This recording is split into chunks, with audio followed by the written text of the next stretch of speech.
All right, guys. Good day, everybody. It's Dr. Banks here again, and then I want to welcome you to the fifth session of our SMC studies, and as we try to further expand the concepts that we will be forming our trade plan or trade style, the concept of smart money, the concepts that are embedded inside of the smart money concept, the sub concepts that are embedded inside of the smart money concepts. And then we have tried to look at the concept of market structure, and we have tried to look at the concept of external liquidity. And today we'll be talking about internal liquidity. I will try as much as I can to make this as simple as I can, but as comprehensive as I can. Okay, if you had looked through the last video that I sent on the platform earlier, where we talked about external liquidity, and then I would not be dabbling into that today because the material is still available on the page, so you can just look that up before you see this. Okay, so today I will be dealing closely with the concept of internal liquidity. Okay, and then I mentioned when I introduced the concept of liquidity that inefficiencies or fair value gaps or imbalances are the only forms that I consider as internal liquidity, okay, because they actually happen in between candles. They happen inside of the structure. They do not happen outside the structure, okay? So they happen in between candles. So I consider them as internal liquidity, as the name implies, okay? So imbalance or inefficiencies are seen when price creates a fair value gap, okay? The simple question is, what is a fair value gap? And I said, simply put, when the open of a candle, I call that candle 1, does not meet the close of candle 3 or vice versa. Okay, so let's call this young man candle 1. Okay, 1, sorry. Okay, and call this candle 2, right? And call this candle 3. All right, now this wick up here, I would address that as the high of this candle. Okay, and then it failed to close the low of candle 3. Okay, thereby creating a fair value gap. The fair value gap is the difference between the high of candle 1 and the close of candle 3. Okay, so this becomes another candle 1, very subjective, and the one after the middle becomes candle 3. So candle 1 again, candle 3, high refused to close the low of candle 3. All right, this candle 1, this candle 3. Okay, so candle 1 here, candle 3, candle 1 high did not close the low of candle 3. By so doing, creating fair value gaps, okay, which is not the actual move of price. Price was made to mitigate each other. Candles were made to close in on each other. Okay, that is how candles were designed to function. So it means wherever we have an imbalance, price must come back to rebalance, and inefficiencies must be revisited to be made efficient. Okay, fair value gaps must be refilled, imbalances must be rebalanced, inefficiencies must be revisited to make price efficient. Okay, so it means that wherever we have inefficiencies in price, price had escaped that zone for whatsoever reason with a strong momentum and had failed to mitigate the previous candle before the mid candle. By so doing, causing these gaps, causing these gaps, causing these gaps. And these gaps are what we call our internal liquidity. Because, like I said, liquidity is the fuel, liquidity is the gas, liquidity is the energy. It is what forces price to move. It is what helps price to move. It is the drive. It is the vibe that gives, it is the vibe that price has to move.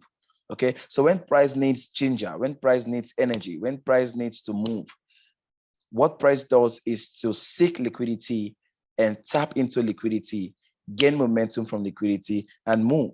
Now, liquidity may either be internal or external. And I talked about external liquidities as old highs, as old lows, as trend line phantoms, as equal highs, as equal lows, as all of those things I talked about as external liquidity. And then today I am trying to explain the concept of internal liquidity. And I've mentioned again that inefficiencies are the only internal liquidity that I consider as internal liquidity. Okay. Now, without wasting much of our time, I would like us to jump on the charts very quickly so we can actually see how this looks on the charts. Like I said, it is just the difference between the high of candle 1 and the close of candle 3, or the close of candle 3 and the high of candle 1, or the close of candle 1 and high of candle 3, as the case may be, depending on the trend, either uptrends or downtrends. And I mentioned that price will always seek liquidity before continuing to the upside. Okay, so let's assume that we had some, all right, let's jump on the charts very quickly. Let's jump on the charts very quickly. Okay, I'll have to mute all of this on the background. Give me a minute.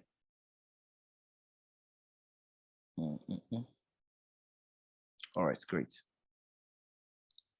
So this is Euro USD 4-hour time frame.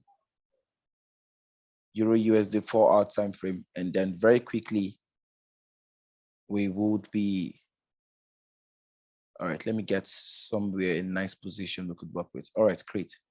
So like I mentioned, it is the difference between, this is the low of candle 1, okay, and then this is the high of candle 3, okay. Now this gap inside here is what I refer to, or is what we refer to as inefficiency or imbalance or fair value gap within the smart money space. Okay, so what does price do? We had continued printing lower highs and lower lows already, as you can see, before this was formed. But when this was formed, price came back in, tapped in liquidity, internal liquidity, to fill in this gap. And then I told you that old highs are a form of external liquidity. So what did we do? We also took out old high liquidity that was sitting above this level. Okay, we took out liquidity that was sitting above this level after filling in internal liquidity, and then we continued bearish. Another instance over here, right? We had this level as the close of candle 1. Let's extend. Boom. And we had this level as the open of candle 3. Okay. And then we had continued forming a range structure, if I should call that a range structure, below this level already, below where we have inefficiency. Okay, but what did price do? We came back to revisit this level, to close in on inefficiency, close in on the fair value gap. The essence is to rebalance the imbalance, or to make inefficiency efficient, or cause proper efficient move in price. And then what we did here was to mitigate this block, which now became the new POI or supply level. And then we continued to the downside. Nice delivery to the downside. Okay, let's see if we can get something else on price. All right, great. Another scenario, quick scenario. We had this level here and this level here as an inefficiency. Price came back to fill, mitigate, and then we tested the zone inside of here, right? And then we continued to print lower prices. Okay, trying to get more, trying to get more, trying to get more, trying to get more, trying to get more. All right, good. So we have this guy here as inefficiency. Okay. Now, I'm not trying to discuss the logic behind these, I'm only trying to show you how price behaves around inefficiency, and then buttress the fact that imbalances should be rebalanced according to the behavior of price. Okay, so we had price continue back to fill this place, right? And then mitigate this block. Okay, this was our order block, right? When I go into details, you understand why I would rather work with the highs, okay? The wicks rather of these points. And then we experienced this minor move to the downside. The essence of that move was also to close in on inefficiency that was created between this guy here and this guy. Though we did not mitigate fully, but then we tapped into the internal liquidity of this inefficiency, and then we could see further prices to the upside. Okay, so let's see if we can see other examples to this side, and then we would continue. All right, inefficiency is being filled. Inefficiency, right? Inefficiency. Okay, so price continued back in the range to closing on this. Now, inefficiencies can either serve as entry points or as targets. Okay, we can use them as entry points or as targets. All right, now this is a situation where inefficiency was used as an entry point. Okay, we have this zone here, right? And we have this guy over here.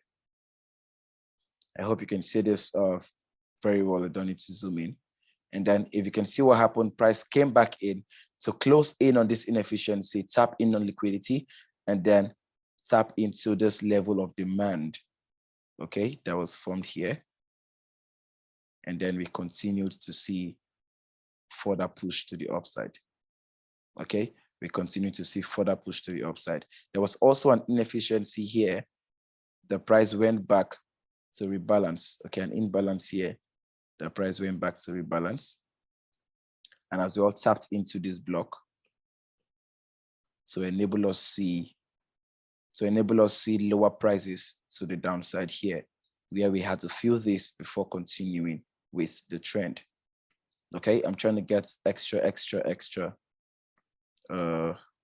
confluences. Okay, now gaps are also internal liquidities. Okay, gaps also serve as, like I mentioned, fair value gaps. Now, if you look in between here, there is no candle at all inside of here. Okay, it is called a gap. And then in currency trading, this also serves as internal liquidities. Okay, they are also fair value gaps, and then they have to be filled before we have the continuation of price to the downside. Okay, now all right, let's do this very quick. So we had this level here, right? This is another instance where price served as an entry or as a target for those who were selling from the top. So this guy from here to here, the open of this candle, the high of this candle to the low of candle 3, we have this huge imbalance or inefficiency inside here. Okay, so what did price do? We came back here to close this, tap in on liquidity inside of here, but as well mitigate this level of demand. Okay, mitigate this level of demand. Our next topic coming up should be demand and supply. So I'll get to talk about all of this. Okay, mitigate this level of demand, and then went back up. Now, what did it go back up to do? There was also an inefficiency or imbalance between this guy, right, and this guy. So we went back up to refill that, grab liquidity, and then mitigated this block here, which was our new supply block. And then we continued to the downside. Okay, I can still see another example here where inefficiencies could have served as a signal for an entry, because this candle is an IFC candle. Okay, this is an order block, and then we have this and we have this. No matter how small it looks, we did not get proper mitigations. Okay, and then price continued back into the level to tap in on this guy here, and then we saw further prices or further bearish movements to the downside. Okay, this is also an inefficiency. Okay, from here to here. Okay, and then because of order flow, we just filled in on this and then reacted a bit and continued upward. Okay, let's get more. All right, great. Price had created an inefficiency on its way down between this young man over here,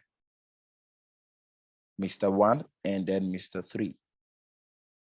Okay, so what did we do? We came back to refill this area, tap into the inefficiency, the internal liquidity that was created by inefficiency at this area, and then we saw price continued to move bearish.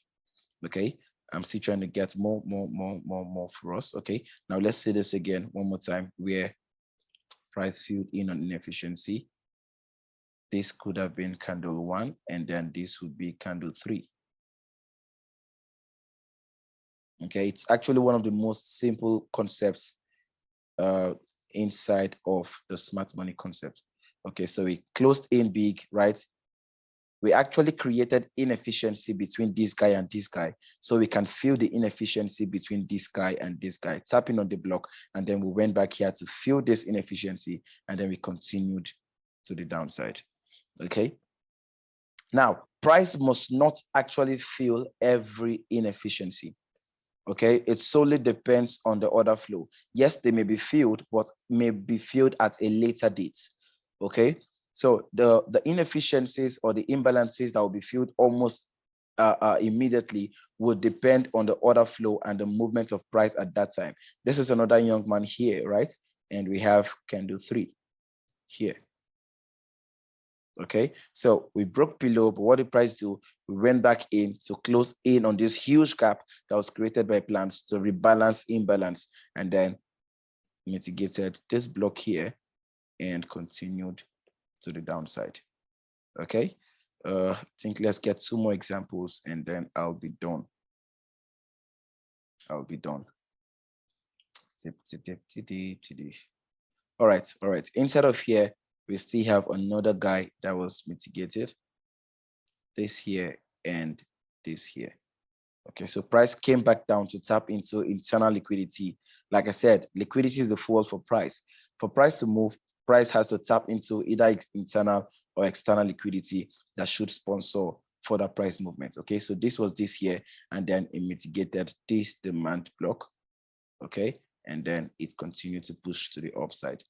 Another example, they are everywhere on the charts, This guy here, okay, and the close of this guy was actually our liquidity. Okay, so our price came in here but failed to mitigate fully or retest on this block, hence this move back to this area, and then we had closed in on this block completely, and then we saw further price move to the upside. Okay, let's get more.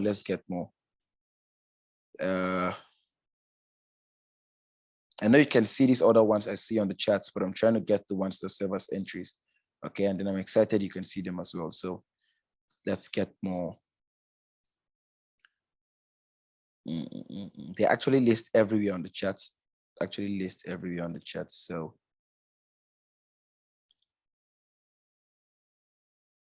I'm trying to get the ones that are actually very key to what I am talking about.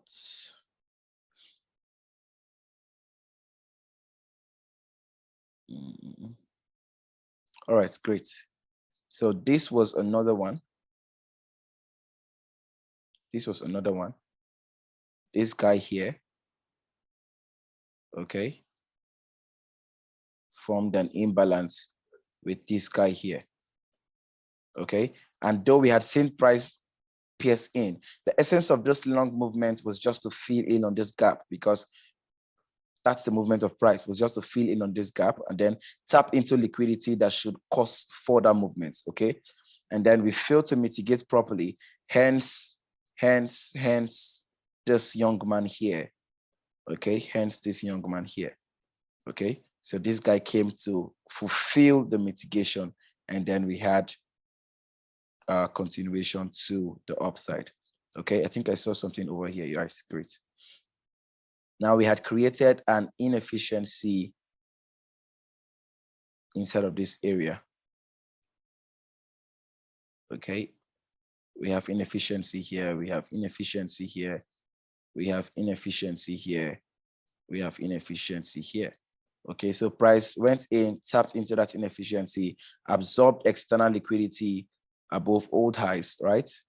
And then we saw price push down to tap into internal liquidity and push up again, came back to the zone, and all of those movements. Okay, so I believe I have been able to help you understand what inefficiencies actually look like and how price continues to rebalance or fill open gaps or vacuums.